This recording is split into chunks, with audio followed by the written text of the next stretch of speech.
Welcome back to my channel Ritu's kitchen. তো বন্ধুরা, তোমরা সবাই কেমন আছো? আশা করি তোমরা সবাই খুব ভালো আছো, আর আমিও খুব ভালো আছি। আর আজকে আবারও নিয়ে চলে আসলাম তোমাদের সামনে একটি নতুন রেসিপি। তো চলো ভিডিওটি শুরু করা যাক।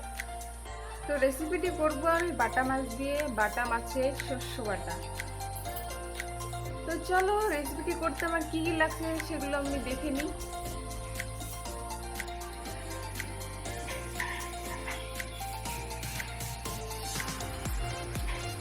তো এখানে আমি মাছগুলোকে ভালো করে কেটে ধুয়ে নিয়েছি, আর যে যে উপকরণগুলো লাগছে সেগুলো আমি তোমাদের দেখিয়ে দিচ্ছি। তো এখানে আমি নিয়ে নিয়েছি আদা আর গোটা জিরে, কিছুটা সর্ষে আর কাঁচা লঙ্কা আর দুটো শুকনো লঙ্কা।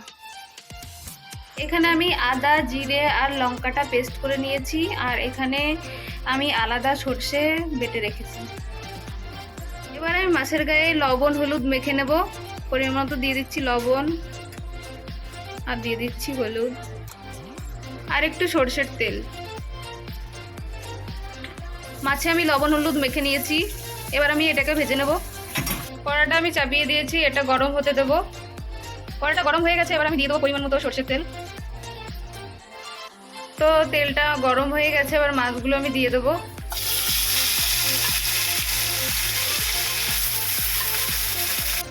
মাছটা ভাজা হয়ে এসেছে প্রায়, এবার আমি নামিয়ে নেব। ওই কড়াতেই দিয়ে দিচ্ছি পরিমাণ মতো সরষের তেল। তেলটা গরম হয়ে গেছে, এবার আমি দিয়ে দেবো কালো জিরে, তেজপাতা। এবার দিয়ে দেবো 3টে চেরা কাঁচা লঙ্কা। দিয়ে দেবো মশলাটা কষানোর জন্য আমি একটু দিয়ে দেবো জল। এবার আমি দিয়ে দেবো পরিমাণ মতো হলুদ, পরিমাণ মতো লবণ।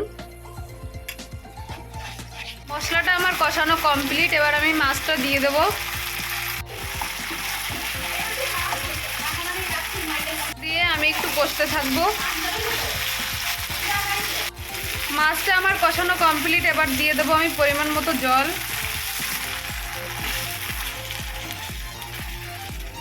এবার আমি দিয়ে দেবো পরিমাণ মতো হলুদ আর পরিমাণ মতো লবণ। এবার আমি ঢেকে দেবো 2 মিনিটের জন্য লো ফ্লেম করে। ফিরে আসলাম 2 মিনিট পর, এবার আমি ঢাকনাটা তুলে দেবো। এবার আমি বেটে রাখা সরষেটা দিয়ে দেবো।